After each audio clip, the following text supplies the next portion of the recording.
예, 저 타이베이 무역관의 박은진입니다. 그 트럼프 취임이 1월 10일이어서 1월 20일이죠. 20일이어서 딱 그 열흘 남았습니다. 한국 시간으로는 21일 새벽인 것 같습니다.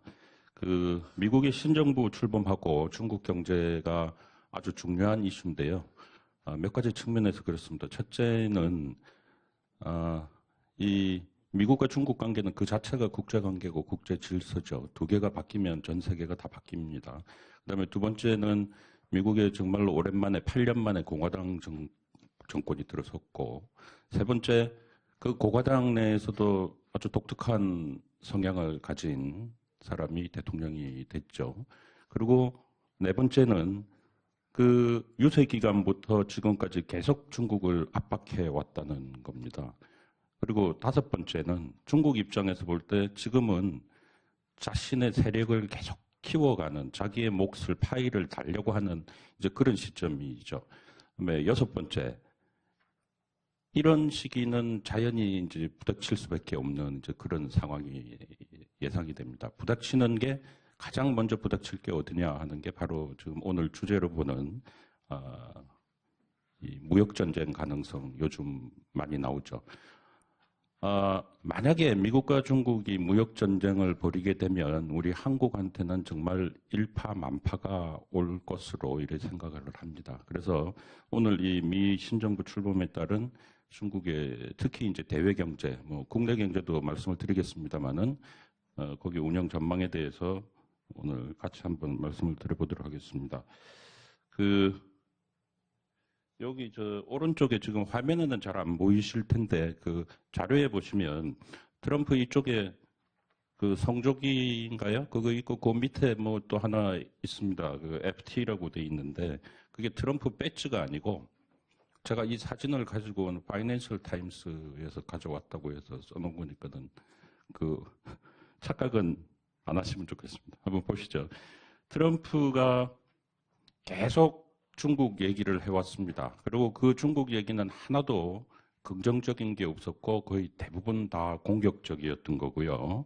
그러면 정말 이렇게 이제 트럼프가 공격을 할 건가 하는 가능성에 대해서 한번 살펴보도록 하겠습니다. 말씀드릴 순서는 무역전쟁이 난다 안 난다 이 차원보다는 과연 어떤 양상이 벌어질 것인가 하는 네 가지 시나리오를 가지고 한번 말씀을 드리고 또 그와 관련된 여러 가지 정황들을 대개 한 7가지 정도 추렸습니다. 그리고 중국은 이 상황에서 지금 어떤 경제 정책과 흐름을 가지고 있는가 말씀을 드립니다. 정책의 흐름이 아니고 정책과 흐름이라고 한 거는 정책이 쌓여서 흐름이 된다는 이제 그런 차원에서 그 말을 이렇게 썼고요. 그다음에 마지막으로는 이 상태에서 어차피 지금 그 제가 이번 시간에는 이제 중국 진출의 결론 부분으로 갈 거기 때문에 중국 진출 과정에서 관찰 포인트는 뭔가 하는 이제 이런 순서로 말씀을 드리도록 하겠습니다. 지금 미중 간에 만약에 무역 전쟁이 벌어진다 그러면 뭐 다른 시각도 있겠습니다만은 크게 싸울 것인가, 조금 적게 싸울 것인가, 아무 일도 없이 넘어갈 것인가, 되게 이렇게 세 가지 상황을 볼 수가 있을 겁니다. 첫 번째는 무역 전면전입니다. 이게 그 유세 때 많이 나왔던 얘기죠. 미국이 모든 중국산에 대해서 정말로 45% 관세를 일률적으로 매기고 또 중국이 여기 대해서 전면적으로 맞대응하는 이제 그런 상황이 되겠습니다. 이게 지금 나이트메어라고 악몽이라고 되어 있지만 정말로 최악의 상황이 되는 거고요. 두 번째는 이제 비대칭적 공격입니다. 이 비대칭적이라는 거는 우리 군사 용어에서 뭐 많이 나오죠. 오늘 어차피 무역 전쟁이니까는요. 미국이 중국에 대해 가지고 이 징벌적인 관세, 모든 제품에 대해서 45% 일률이 아니고 그 품목별로 징벌적 관세를 부과를 하고 중국이 여기 대해서 비대칭적으로 대응을 한다는 겁니다. 그러니까 똑같은 수단이 아닌 다른 방법, 다른 강도로 대응을 한다는 것이고요. 또 이제 이것하고 조금 비슷한 상황이 이제 선택적 공격 그 시나리오가 있을 겁니다. 여기서는 미국이 이제 반덤핑 관세 중국에 대해서, 그다음에 중국 기업의 미국 기업 M&A를 보다 강하게 제지를 하고 또 중국으로서는 미국산 제품 수입을 축소하고 비관세 장벽을 강화하는 이런 대응을 할 수 있다고 봅니다. 그다음에 맨 마지막으로는 이제 찻잔속 태풍이라고 했는데요. 말로만 많이 했지 실제로는 별일 없이 넘어갈 수 있는 이제 그런 상황이 아마 가능할 겁니다. 이게 하나하나씩 보게 되면은요. 첫 번째 무역 전면전은 지금 현재로서는 가능성이 크지 않을 것으로 보입니다. 서로 다 다치기 때문이죠. 예를 들어서 만약에 미국이 45% 일률 중국산에 대해서 관세를 매긴다면 첫 번째 생각 드는 게 그러면 중국에 가 있는 미국 기업이 만든 제품을 수입할 때도 다 45% 매길 건가 하는 거죠.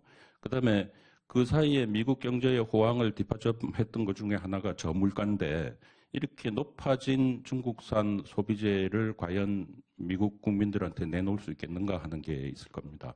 그다음에 마지막으로는 중국이 앞으로 한 10년 내에 이제 세계 최대의 그 비행기 시장이 된다고 그럽니다. 그래서 10년 내에 한 5,964대가 이제 중국이 필요로 한데 그게 전 세계 수요의 3분의 1이라 그래요. 만약에 중국이 이걸 닫아버리면 미국은 상당히 곤란해진다는 겁니다.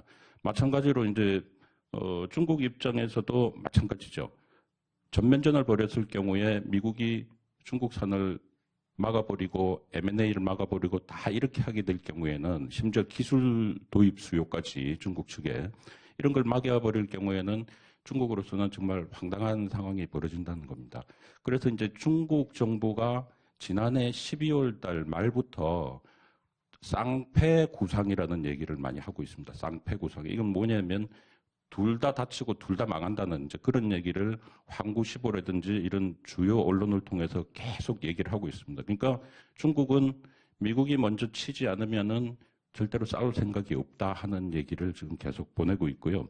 그렇게 본다 그러면은 지금 현재로서는 저 비대칭 공격 내지는 선택적 공격으로 시작을 해가지고 점점 타협을 모색해 가지 않을까 하는 이런 가능성이 조심스럽게 예상이 되고 있습니다.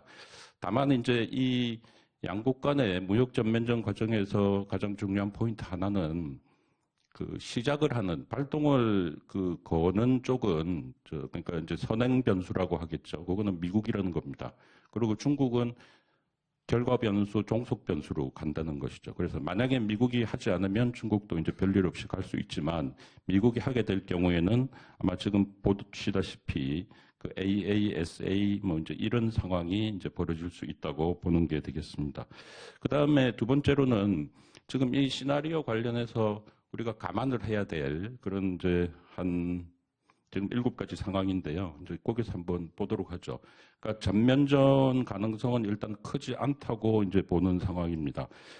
미중 간의 핵심 이슈가 무역 전쟁으로 비화될 가능성이 얼마나 있겠느냐 해서 지금 현재로 봐서 아까 시나리오 4개 중에서 두 번째, 세 번째 쪽으로 시작이 된다 그러면 지금 보시다시피 시장경제 지위 문제가 있죠. 중국에 대해서. 중국은 자동적으로 내놔라 그러는 거고 미국은 하는 거 보고 하겠다고 이제 이런 입장이고 그다음에 반덤핑하고 상계관세 이제 이런 문제가 지금 계속돼 있습니다. 그리고 위에나 환율 문제가 돼 있죠.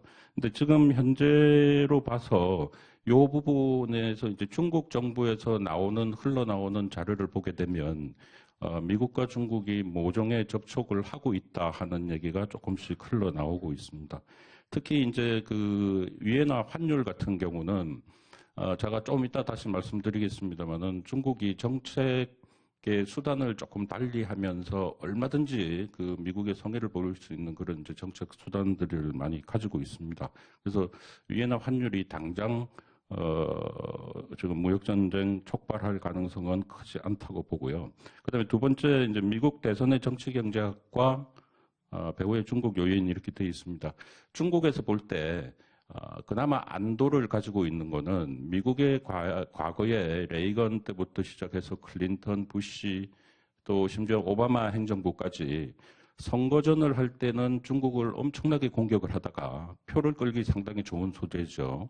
하다가 선거가 되고 나면은 슬슬슬 바뀌었다 하는 이제 이런 얘기가 있습니다. 그 전에 이제 나프타 같은 경우도 심지어는 나프타는 없애야 된다. 지금 뭐 TPP하고 약간 양상이 다르겠습니다만은 나프타 없애야 된다고 얘기했다가 바로 뭐 찬성으로 돌아서고 이제 이런 경우가 상당히 많이 있었다는 겁니다. 그래서 그 부분에 대해서 이제 중국 정부가 조금 안심을 하고 있다 하고 이제 지금 보는 것 같습니다. 그다음에 트럼프와 시진핑 최근에 이제 해외 보고서를 보면 전 세계가 이 스트롱맨의 시대로 접어들었다 하는 전부 각국 지도자가 다 강하다는 거죠. 전부 강한 사람이라는 겁니다.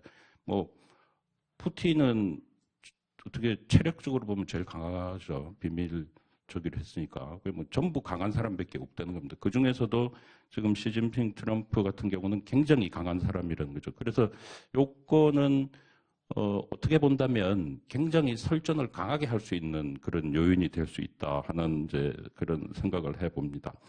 그 다음에 이제 중국이 싸우지 않으려는 이유가 되어 있는데 중국이 왜 안 싸울까요? 그러니까 자존심으로 봐서는 정말 한번 하고 싶지만 지금 중국이 바라는 거는 오랫동안 잘못되는 성장 방식을 고쳐가지고 산업 구조 조정하고 지속 성장으로 가기 위해서는 절대적으로 안정이 돼야 된다는 겁니다. 내부가 안정이 되고 국제사회가 안정이 돼야 된다는 거죠. 우리 집에서도 학생이 공부를 열심히 하려면 집안도 안정이 돼야 되고 밖에 학교 가서도 안정이 돼야지 애가 공부를 잘 하잖아요. 그러니까 그런 식의 논리가 되는 거죠. 그래서 굉장히 중국은 되도록이면 싸우지 않으려고 가는 방향으로 지금 가고 있습니다. 특히 지난해 12월부터 지금 올 1월 중순까지 오면서 중국의 그 관영이라고 볼 수 있는 데서 나오는 논조가 조금 유화적으로 지금 가고 있다는 걸 느끼고요. 그래서 중국 쪽에서는 최대한 주고받으려고 지금 딜을 열심히 하고 있을 거다고 이제 생각이 됩니다. 그다음에 이제 정책이 바뀐 미국과 바뀌지 않은 중국도 있습니다. 중국은 제가 조금 이따 표를 하나 보여드리겠습니다만은 지난 10년 동안 정책이 정말 꾸준한 방향으로 이렇게 오고 있습니다. 계속 간다는 거죠. 그러니까 중국의 앞으로 경제의 방향은 사실 굉장히 예측 가능성이 크고 다만 미국은 공화당이 새로 들어왔고 또 그중에서도 아주 독특한 사람이 됐기 때문에 이 정책 방향이 어떻게 갈지 지금 굉장히 잘 알기가 힘든 이제 그런 상황입니다. 이거는 하나의 그냥 변수로 보는 게 이게 좋겠습니다. 그 다음에 중국이 왜 더 안정을 필요로 하고 구조개혁을 필요로 하는가 하는 게 이게 지금 굉장히 중요한 얘기일 텐데요. 사실 중국이 구조조정을 하려고 원래 마음을 먹었던 거는 1990년대 말이었습니다. 그때부터 녹색 성장, 그 다음에 안정적인 정책 뭐 이런 얘기를 했었는데 아시아 외환위기가 터져버렸죠. 그러니까 뭐 구조조정 계획을 다 미룬 겁니다. 우선 살아야 되기 때문에. 그 다음에 두 번째 기회를 맞은 것이 2000년대 후반이었습니다. 근데 그때 또 글로벌 위기가 터져버렸죠. 그러니까 두 번의 구조조정 기회를 놓쳤다는 거죠. 그래서 지금 중국 정부는 이번에 지금 추진하고 있는 조정 기회가 정말 마지막이라고 생각하고 있다는 겁니다. 그러니까 이럴 때는 최대한 싸우지 않겠다고 이제 보는 겁니다.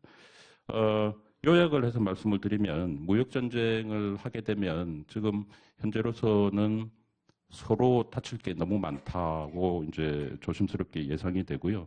그래서 지금 상황에서 특히 중국에 진출한 우리 한국 기업들이 최근에 정치적인 요인까지 해서 굉장히 우려가 커지고 있는데요. 중국은 아마 이럴 겁니다. 미국과의 관계가 불안하고 해외가 불안하는 상황에서 자국 국내의 경제정책을 더욱 확실하게 밀고 나갈 거예요. 내수진작과 구조조정. 그래서 우리 기업들은 이때일수록 중국의 정책 동향을 잘 파악해서 그 안에서 기회를 잡아가는 노력이 오히려 필요하다고 생각이 듭니다. 예, 그 다음에는 이제 정책과 흐름이 되겠는데요. 우리가 보통 이제 중국 경제 얘기할 때 한 해, 두 해, 아니면 3차년도에 그 경제 지표를 가지고 얘기를 하는데 사실 그렇게 보면 크게 보이지 않습니다. 그래서 지금 제가 여기서는 지난 10년 동안을 중국의 정책 기조하고 또 그 아랫부분에는 실제로 경제 실적이 어떻게 됐는지를 표로 한번 정리를 해봤는데요. 이렇게 보시게 되면 공급 측면 구조 개혁, 그 다음에 그 아래에 한자로 써져 있는 온중구진, 이거 잘 많이 보셨을 겁니다. 신문에서. 온중구진이라는 건 뭐냐면은 안정 속에 발전을 한다. 그러니까 무조건 성장을 하는 게 아니고 개혁을 해가면서 안정 속에 발전을 한다는 거거든요. 그게 보시면 온중구준이라는 게 2012년부터 지금 계속 나오는 겁니다. 그러니까 구조조정이 정말 1, 2년에 끝나는 게 아니고 계속 들어간다는 거죠. 그리고 이걸 위해 가지고 뭐 거시경제 두 개 틀이라고 할 수 있는 재정정책은 적극적으로 하고, 그다음에 통화정책은 안정적으로 간다. 이 얘기도 계속 몇 년 동안 지금 오고 있습니다. 지금 요 위에 제가 이렇게 내놓은 이 표에 써놓은 거는 뭐냐 하면 중국 정부가 경제 정책의 방향을 결정하는 가장 중요한 회의는 매해 12월 달에 개최하는 중앙경제공작회의라고 있습니다. 작년 같은 경우는 12월 중순에 개최를 했죠. 그때 나온 얘기를 가지고 이제 이렇게 정리를 한 거예요. 그래서 지금 이렇게 보시게 되면 이제 왼쪽에 2017년도 나온 걸 한번 보시죠. 내년에 중국이 어떻게 갈 건가? 공급 측면을 구조조정하겠다 하는 거는 결국은 그 중점 시책에 많이 나오게 됩니다. 여기가 3거 1강 그다음에 1보 이렇게 돼 있죠. 3거 1강 1보. 3거라는 건 세계를 제거한다, 없앤다는 이제 뜻입니다. 그래서 중국 경제의 가장 큰 문제가 과잉 생산이죠. 저는 지금 요즘 대중 수출 어렵다고 말을 많이 하는데, 만약에 중국이 공급 과잉이 해소가 되버리면 수출이 팍 늘어날 수도 있다는 생각을 합니다. 그 정도로 공급 과잉이 아주 고질적인 문제입니다. 이거는 우리 국내에서는 최근에 이제 신경을 썼지만, 제가 90년대 말에 홍콩에 있을 때는 그거 아주 파다했었습니다. 중국의 이 공급 과잉 때문에 큰일 난다는 얘기. 근데 그게 지금까지 해결이 안 되고 있는 거죠.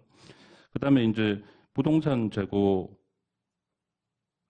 이제 제거돼야 된다는, 그 부동산도 너무 많이 지었다는 겁니다. 지금 이 부분이 이제 있고, 그 다음에 레버리지, 이 부채 경영에 대한 이제 이 부분을 털고 가야 된다는 거고요. 그 다음에 1강은 이제 기업 비용을 경감을 시키고, 그 다음에 1보는 취약 부문을 보완한다. 취약 부문 보완이라는 건 뭐냐 하면, 과거와 같이 돈을 막 집어넣는 게 아니고, 그래서 성장률 올리는 게 아니고 필요한데 이렇게 포인트식으로 집어넣는다는 게 바로 이 말입니다. 제가 조금 길게 설명을 드린 거는 우리 언론에 그냥 3강 뭐 이러면서 그냥 말을 써놓고 잘 설명이 안 돼 있어서 이제 그렇게 말씀을 드렸습니다. 그다음에 이제 올해 경제 성장률 우리 언론에서 곧 나올 텐데요. 중국이 작년에 참 경제 성장을 아주 재미나게 했습니다. 2016년 거기 estimated 해서 6.7돼 있죠. 작년에 1분기 성장률 6.7, 2분기 6.7, 3분기 6.7, 그 다음에 엊그제 국가발전계획위원회에서 나온 거 보니까 4분기도 6.7일 것 같다. 이렇게. 쭉쭉쭉쭉 다 6.7인. 그러니까 철저하게 중국이, 제가 이제 숫자를 뭐 만들었다고 말씀은 드리지 않지만 이게 분명히 굉장히 신경을 썼다는 겁니다. 분명히. 근데 올해는 아마 요거보다 조금 떨어질 거예요. 그래서 6.6, 6.5가 되겠지만 작년하고는 달리 상반기에는 조금 올라가고 하반기에는 좀 떨어질 이제 그런 가능성이 있습니다. 그 다음에 이제 요 부분은 이제 경기 흐름인데 여러 가지 지표를 볼 수가 있겠습니다만은 그 중에, 네 가지만 한번 말씀을 드리겠습니다. 경기 흐름과 주기성 되어 있는데 여기는 물가하고 그 다음에 이제 GDP 성장률입니다. 오른쪽에 GDP고요. 왼쪽에 이제 물가입니다. 이거 한번 보시면 그 전에 중국이 성장도 엄청나게 했지만 물가도 아주 살인적이었을 때가 많습니다. 그래도 다 넘어갔다는 거죠. 그 수치 하나 가지고 이제 너무 일희일비하는 것은 조금 이제 조심을 해야 되지 않나 생각이 들고요. 다만 맨 오른쪽으로 갈수록 지금 현재는 중국 경제가 조금 무기력한 상황이다. 구조조정을 심하게 하기 때문에 그렇게 되어 있고요. 오른쪽에 이제 위엔화 환율입니다. 이게 이제 작년 말까지 돼 있는데, 작년 말 기준으로 달러당 6.9 위엔이 돼 있습니다만은 올해 상반기에 여러 가지 요인으로 해서 조금 더 평가 절하가 될 겁니다. 그래서 지금 관측을 종합해 보면 최고로 많이 떨어지면 7.2까지 떨어질 수 있는 걸로 되어 있고 하반기에는 안정이 되는 걸로 이렇게 되어 있고요. 수입 시장 증가율은 국가별로는 한국이 1위를 계속 유지를 하고 있습니다. 지금 여기가 파란 게 제일 위에 올라가 있는 거는 EU를 전체를 봐서 그렇고요. 한국이 1위입니다. 그 다음에 중국의 수입이 불안했지만 소비재는 계속 늘고 있다는 거는 우리가 분명히 감안을 해야 될 겁니다. 그동안 우리 국내에서 중국 경제를 분석하고 시장을 볼 때 가장 신경을 쓰지 않았던 분야가 바로 이 재고 분야입니다. 아까 제가 말씀드렸듯이 중국 경제의 가장 큰 문제는 이 공급 과잉에 따른 재고 누적이라는 거죠. 근데 중국 내에서 바라볼 때 이 재고는 이게 주기가 있다는 겁니다. 올라갔다 내려갔다 재고가 늘었다가 줄었다가 이제 이런 게 있는데 주동적 재고 관리라는 거는 뭐냐 하면 중국에 있는 기업들이 미래 전망을 안 좋게 보는 거죠. 그러니까 재고를 줄여간다는 겁니다. 그 다음에 피동적 관리는 그 과정에서 이제 현금 압박이 와가지고, 그죠? 주동적인 아니지만 현금 압박이 와가지고 현금 확보를 하기 위한 이제 그런 단계고, 그 다음에 주동적 재고 비축은 경기를 밝게 본다는 겁니다. 지금보다 밝게. 그리고 이제 비동적 이렇게 갑니다. 그리고 오른쪽에 가게 되면 수요 하락, 그 다음에 재고 하락, 수요 증가, 재고 하락 이렇게 돼 있는데 요거는 바로 전 단계 대비 상대적으로 이제 그렇다는 거죠. 지금 현재가 2017년 1월이기 때문에 지금은 주동적 재고 비축 단계입니다. 이 표로 보면. 그리고 이거는 지금 2월까지 돼 있습니다만은 조금 더 늘어질 가능성이 있습니다. 그래서 작년 11월부터 우리나라 대중 수출이 조금 활기를 띠기 시작했는데 어려움을 벗어나기 시작했는데 조심스럽게 제가 생각하는 바로는 올 상반기는 좀 괜찮지 않을까 하는 이제 여기는. 그다음에 이거는 이제 중국이 그 환율을 정할 때 미 달러에만 하는 게 아니고 복수통화 바스켓을 하잖아요. 외환 바스켓을 하다 보니까 그걸 가지고 위에는 환율을 정하는데 작년까지는 저 아래 보시다시피 13개 통화를 가지고 했습니다. 근데 올해 1월부터 지금 보시다시피 24개로 늘렸어요. 이건 왜 그럴까요? 위엔화의 미 달러 의존도를 줄인다는 겁니다. 그래서 실제로 미 달러를 보게 되면은 저기서는 26.4에서 저 위에서는 22.4로 줄어들었습니다. 대신에 그 전에 없던 한국 원화가 갑자기 10.77 해가지고 4위로 뛰어 올랐습니다. 그러니까 이 복수통화 바스켓 제도라는 거는 상당히 이게 이제 재미난 건데 이거를 잘 운영하는 거에 따라 가지고 앞으로 중국은 미국의 그 환율 공격으로부터 상당히 벗어날 수 있는 그런 가능성이 있습니다. 예, 그 다음에 이제 중국의 대외 전략을 최근 흐름하고 연결해서 이제 한번 보게 되면은요. 첫째는 지금 TPP에 이어가지고, TTIP도 사실상 힘들어졌다. 이렇게 하다 보니까 중국이 굉장히 혼란스럽습니다. 이때까지 중국이 발전했던 가장 원인은 세계화가 됐기 때문이죠. 근데 그게 위축이 된다 그러면 중국은 이제 큰일 났다고 보는 겁니다. 그 다음에 오른쪽으로 한번 보시죠. 지난 100년. 세계화가 마치 이제 인류 역사상 처음으로 지금 사라지는 것 같지만 실제로는 과거에 또 보면 세계화가 사라졌다가 또 올라왔다가 이런 구조가 많이 있었습니다. 그래서 이런 큰 틀에서 본다 그러면 이번에 어떤 요인에 의해 가지고 세계화가 조금 위축이 되더라도 전체가 완전히 파국적으로 가지는 않을 거다고 이제 생각을 하게 되고요. 여기서 말하는 세계화는 뭐냐 하면 국가 간 자본 이동을 얘기를 합니다. 그거로 가지고 이제 계량화를 해서 이제 본 거고요. 그래서 결과적으로 지금 중국이 원하는 건 뭐냐 하면 아까 말씀드렸듯이 어쨌든지 구조조정을 하고 지속 가능한 성장을 가져가고 이 세계화의 구조가 이전과는 조금 달라지더라도 기본적으로는 틀이 흔들리지 않게 가는 게 이제 중국의 가장 큰 목표입니다. 그걸 통해 가지고 결국은 그 국제 규칙의 재정권과 발언권을 확대하는 게 이제 중국의 목표라고 볼 수가 있습니다. 예, 이제 마지막으로 관찰 포인트 되어 있는데요.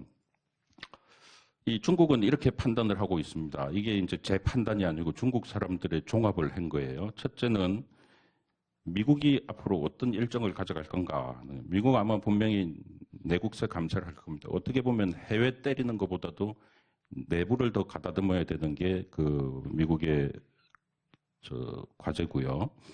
그 다음에 SOC 투자를 확대할 거고, 그 다음에 예산 확보가 관건이다. 중국이 지금 이 부분 특히 신경 쓰고 있는 것 같습니다. 아마 뭐 요새 기간에 여러 가지 국내외 프로젝트 얘기를 많이 했지만 의회에서 3월 달에 예산 확보를 제대로 못하게 되면 다 물걸러 가는 거겠죠. 이 상태에서 지금 중국의 정책 기조는 뭐냐 하면 4+1의 그 정책 믹스라고 이제 지금 했는데요. 냉정하게 본다, 관찰한다 하는 게 너무 흔들리지 않고, 그 다음에 침착하게 대응을 하고, 그 다음에 지금 도광온회라고 돼 있는데 이건 도광양회하고 같은 얘기입니다. 우선 조금 캄다운을 한다는 거죠. 한참 중국이 큰 얘기를 많이 했는데 캄다운을 하는 겁니다.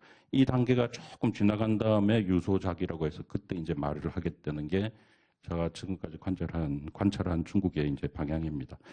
그 다음에 이제 그 세 번째 거 한번 보시죠. 부동산이 과잉이 많아서 올해는 아마 부동산 투자가 많이 줄어들고 관련해서 철강, 시멘트 이런 분야가 우리 대중 수출도 어느 정도 영향을 받을 거라고 생각합니다. 하지만 중국이 이걸 포기하지는 않을 거라는 것이죠. 이거는 계속 중요하게 가져가고.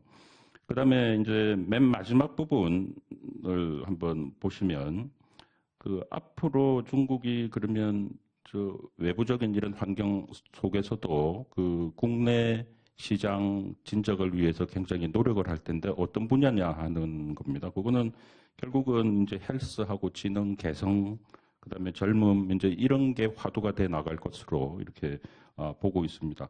앞으로 중국에 우리가 진출을 할 경우 수출 말고 이제 현지 진출을 할 경우에는 지금 보시다시피 소비재나 디지털 신에너지, 환경 이제 이런 분야가 주목이 된다고 하겠습니다. 특히 저는 이제 작년 말에 듣고 상당히 좀 가슴이 아팠던 게 중국이 일본에다가 저 양로 사업 확대 프로젝트에 적극 좀 참여해달라, 전개해달라 하는 얘기를 여러 각도로 일본에다가 얘기를 하고 있고요. 또 유럽 쪽에는 환경 프로젝트 들어와 달라. 이게 다 이제 아까 미국 얘기 나왔습니다만 민간 합동 프로젝트 PPP에 이렇게 다 들어간 겁니다. 그걸 하고 있는데 우리 한국에는 그런 게 지금 움직임이 없어서 상당히 안타까웠는데요. 아마 올 한 해는 미국 시장도 그렇고 중국 시장도 그렇고 이게 PPP가 상당히 화두가 될 가능성이 큽니다. 그래서 이제 특히 중국은 그 지금 중앙 차원에서는 여러 가지 좀 껄끄러운 일이 있기 때문에 지방 정부하고 관계를 강화해야 되는데 이 PPP 프로젝트가 대부분 지방 정부에서 올해 그냥 굉장히 이제 본격화될 걸로 보입니다. 그래서 그 부분을 잘 보시면 좋겠습니다. 예, 이게 이제 시간이 다 됐네요. 이게 이제 마지막 제가 저기입니다. 우리가 이때까지 중국의 산업 전략 들어갈 때 어떻게 해야 되는가 하는 거를 쭉 그냥 산업별로 나열해서 봤는데 그거 괜찮죠. 과거와 같이 중국에 뭐든지 갖고 들어가면 잘 될 때는 그런 방법이 괜찮습니다. 근데 지금 보게 되면 우리가 하는 거, 우리가 만드는 거 중국도 다 하잖아요. 그러니까 중국이 필요로 한 거를 이제 갖고 들어가야 된다는 겁니다. 이제는 우리가 잘하는 걸 갖고 들어가는 게 아니고 중국이 필요로 하는 걸 갖고 들어가야 되는데 중국이 필요로 하는 거를 우리가 어떻게 파악하느냐 하는 방법을 가미한 겁니다. 그러면 그건 제일 첫 번에 해야 될 게 테마 경제로 본다는 거죠. 왼쪽에 보시면 혁신 경제, 그다음에 집약 산업, 협조형, 광역 이제 이런 식으로 되는데 이게 이제 테마입니다. 중국에서 얘기하는. 그다음에 그 옆에 나와 있는 바이오 신소재 첨단해서 쭉 산업이 되어 있는데 요거는 거기에 속하는 업종들입니다. 근데 앞으로 중국 진출할 때 정말 잘 봐야 될 거는 이게 시장이 커진다 만다 이제 이게 아니고 방금 말씀드렸던 이제 중국의 정책 흐름을 보자는 것이죠. 그러니까 예를 들면 신소재를 한번 볼까요? 신소재는 이 투자를 하게 되면 중국에서 보조금을 받을 수 있습니다. 그다음에 이게 기초시설 확충 분야가 돼가지고 정책적으로 굉장히 업이 되고 있는 분야고, 그다음에 쭉 가셔서 안전, 환경, 표준 강화가 돼 있고, 맨 마지막으로는 수입 제한, 관련 제품의 수입 제한도 요즘 점점 떨어지고 있는 분야라는 것이죠. 그래서 이거를 이제 이런 식으로 쭉 한번 보시면 좋고요. 맨 밑에 광역형, 협조형 광역이라고 되어 있는 거는 요거는 중국 정부가 그렇게 강조하는 저 신형 도시화, 그다음에 성시 간의 그 조화로운 발전, 공동 발전 이제 여기에 관련된 건데요. 여기 한번 보시면 전부 이제 직접 보조금을 다 받을 수 있다는 겁니다. 그러니까 지방 정부의 이런 관련 분야에 진출하는 것이 우리가 굉장히 이제 필요하다고 되어 있고, 그 세 번째 보시면은 시장 진입 조건도 지금 상당 부분 여러 업종이 다 완화가 되어 있습니다. 그 다음에 이제 여기도 같은 식으로 이렇게 보시면 되겠죠. 그래서, 저는 이제 이런 산업 우리 시장 진출 전략의 이런 방법을 앞으로 조금 더 좀 세분화해서 준비를 해서 다음 기회에 한번 말씀드리려고 합니다. 아마 올해는 여러 가지 이제 블랙스완도 많고 그레이스완도 많고 굉장히 할 걸로 이제 생각이 드는데요. 근데 이제 이런 시기에서 마지막으로 이제 중국 시장 들어갈 때 제가 드리고 싶은 것을 딱 두 가지만 이제 말씀을 드리겠습니다. 첫째는 중국은 최근에 관계가 조금 안 좋지만 길을 막는다고 해서 절대로 완전히 막지는 않습니다. 반드시 길이 있습니다. 그 길을 저는 이 지방 정부와의 협력, 그다음에 중국이 필요로 한 분야, 그 중에 하나가 이제 PPP 부분이 되겠고요. 그다음에 두 번째는 무역전쟁 발발 가능성을 제로라고 할 수는 없지만 지금 상황을 보게 되면 작년 12월, 11월보다는 훨씬 그 위기감은 많이 지금 떨어져 있는 상황입니다. 그래서 너무 최근 상황에 위축되기보다는 오히려 이럴 때 중국 그 내수 시장 들어가는데 그 관심을 더 가졌으면 하는 이제 생각을 하게 됩니다. 그래서 올해 이렇게 지금 보시다시피 미국, 중국이 그림같이 산뜻하게 잘 지내고 또 우리 한국도 더 큰 기회를 갖게 되기를 기대해 봅니다. 예, 이것으로 마치도록 하겠습니다.